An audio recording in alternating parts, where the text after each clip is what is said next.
कौन सी ऐसी 5 चीजें हैं जो आपको ध्यान रखनी है। ग्रेड 12th में गलती की कोई गुंजाइश नहीं होनी चाहिए, क्योंकि ये साल आप लोगों के लिए बहुत स्पेशल है। तो आपको सबसे पहले ना अपना सिलेबस पता होना चाहिए। उस बैच में जितनी भी क्लासेस होंगी वो सारी की सारी क्लासेस आपको लाइव अटेंड करनी है। बट ग्रेड 12 में ये गलती नहीं करनी है। स्टार्टिंग से ही तो एक ही कॉपी में खिचड़ी नहीं पकानी है, क्योंकि अगर आप एक ही कॉपी में खिचड़ी पकाओगे ना तो आपको समझ नहीं आएंगी चीज। कुछ बच्चे 2 दिन बाद भूल जाएंगे, कुछ बच्चे 1 हफ्ते बाद भूल जाएंगे, कुछ बच्चे 1 महीने बाद भूल जाएंगे। तो इस तरीके से आप एक प्रॉपर रिवीजन कर सकते हो, और फिर अगर आप इस तरीके से रिवाइज करोगे ना तो वो एंड तक आपको याद रहेंगी।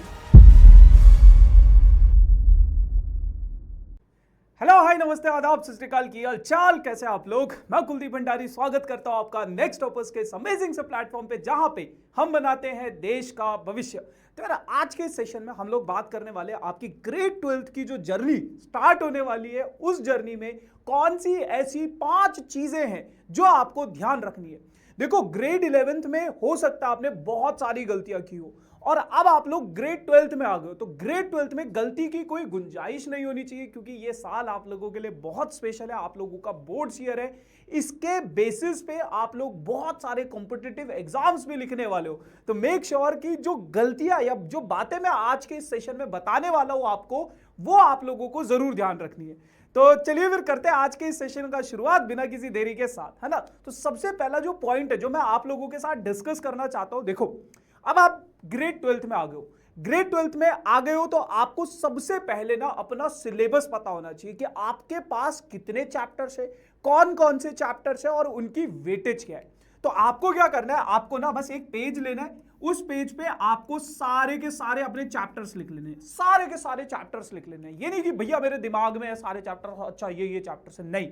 सारे चैप्टर्स लिखो, यहां पे उनके आगे उनकी वेटेज लिख लो कि ये चैप्टर इतने मार्क्स का है, ये चैप्टर इतने मार्क्स का है। सीबीएसई की ऑफिशियल वेबसाइट पे आप उनका पीडीएफ डाउनलोड कर सकते हो, या फिर इसी वीडियो के डिस्क्रिप्शन में एक सिलेबस ओवरव्यू वाला वीडियो मैंने बनाया, वो वीडियो भी आप चेकआउट कर सकते हो, जिसमें मैंने सारे चैप्टर्स, उसके टॉपिक्स, उसकी वेटेज, सब कुछ बताया हुआ है। और कौन से चैप्टर्स इंपॉर्टेंट है वो भी बताया, कौन से चैप्टर्स 11th ग्रेड से लिंक्ड है वो भी सारी चीजें बताइए। तो ये काम अभी, मतलब जब आप देख रहे हो, जैसे ये वीडियो खत्म होगा तुरंत प्रभाव से आप लोग अपना एक पेज लो, उस पेज पे सारे के सारे चैप्टर्स लिखो और उसकी वेटेज लिखो और उसको दीवार पे कहीं पे चिपका दो। और जैसे जैसे आपके चैप्टर्स होते जाएंगे उस चैप्टर के आगे क्रॉस लगा दो कि भैया अब मेरे 10 मार्क्स पक्के हो गए, इस चैप्टर से मैंने पूरे के पूरे 10 मार्क्स के मतलब अपने पक्के कर लिए। जैसे चैप्टर हुआ ये क्रॉस मार्क्स लगा दो।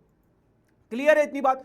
दूसरी चीज जो आपको ध्यान रखनी है, दैट इज व्हाट, कि अटेंड ऑल लाइव क्लासेस। देखो, आपको पता है कि हमारा एक बैच है, तो उस बैच में जितनी भी क्लासेस होंगी वो सारी की सारी क्लासेस आपको लाइव अटेंड करनी है। देखो, ग्रेड 11th में आपने बहुत सारी गलतियां की, बहुत सारे आपके बैकलॉग्स लगे होंगे, जिसका इफेक्ट आपने अपने एग्जाम्स पे देखा होगा।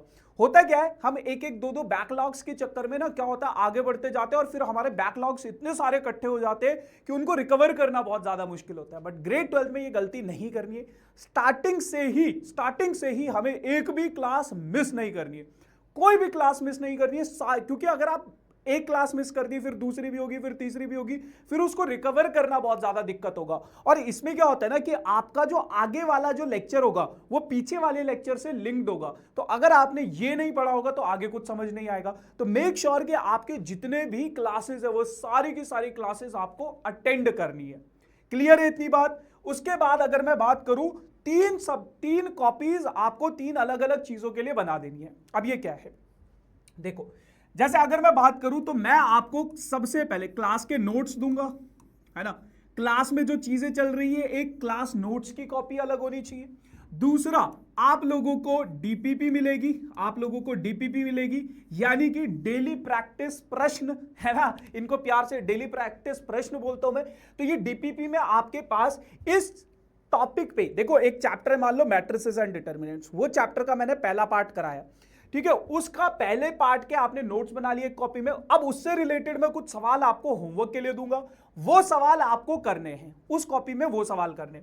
और एक आप लोगों को मिलेगा बेटा, एक आप लोगों को मिलेगा क्या, क्लास का मॉड्यूल।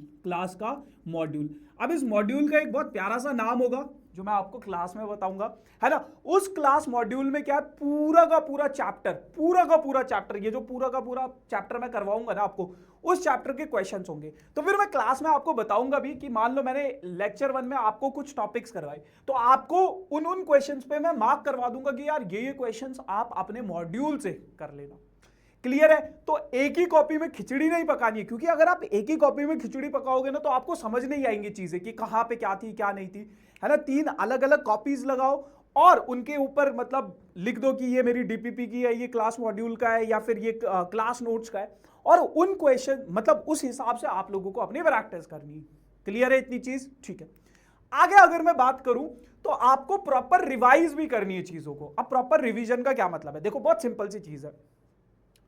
आपने आज क्लास में कुछ सीखा, अब जो आपने क्लास में सीखा वही चीज अगर मैं आपसे एक हफ्ते बाद पूछूंगा ना, आप सब भूल जाओगे, क्योंकि ये हमारी मतलब इसी तरीके की मेंटालिटी होती है, या फिर इसी तरीके से हम ज्यादा लंबे समय तक चीजों को याद नहीं कर पाते। कुछ बच्चे 2 दिन बाद भूल जाएंगे, कुछ बच्चे 1 हफ्ते बाद भूल जाएंगे, कुछ बच्चे 1 महीने बाद भूल जाएंगे।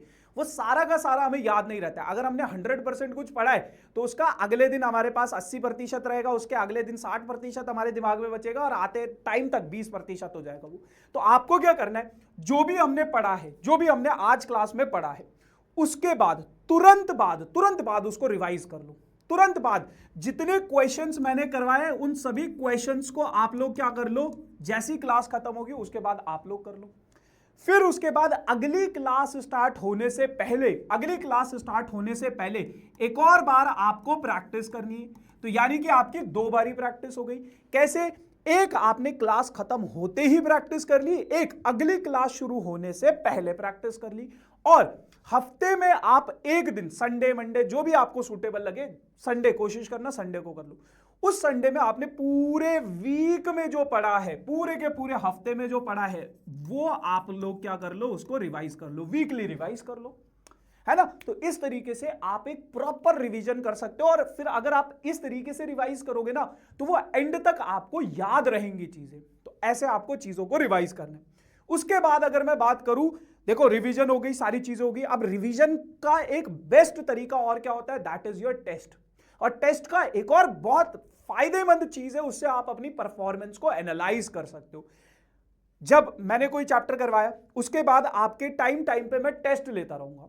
अब उन टेस्ट में क्या होगा ना, उन टेस्ट से आपको पता चलेगा कि आप कहां पे गलतियां कर रहे हो, कौन कौन सी जगह पे आपकी मिस्टेक्स हुई है ना, कहां कहां पे आपके एरर्स है, कौन सा आपका वीक एरिया है, कौन सा आपका स्ट्रांग एरिया है।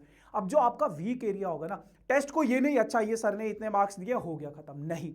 अब आप उसको क्या करो, एनालाइज करो। एनालाइज कैसे करोगे? एनालाइज करने के लिए आप लोगों को क्या करना पड़ेगा, देखना पड़ेगा कि भाई मेरी गलती कहां पे हुई है, और फिर उस पर्टिकुलर एरिया को स्ट्रॉन्ग करने की कोशिश करो, उसको फिर से पढ़ो, फिर दोबारा से उसको प्रैक्टिस करो, फिर दोबारा से उसके क्वेश्चंस लगाओ। इस तरीके से अगर आप ये 5 बातों को ध्यान में रखते हो ना, आपकी क्लास 12th की जो जर्नी है बहुत ज्यादा शॉर्ट होने वाली है ना। तो yes guys, this is all about for this session. बाकी अब हम मिलेंगे किसी नए सेशन में नई कहानी के साथ। तब तक के लिए thank you so much, tata bye bye.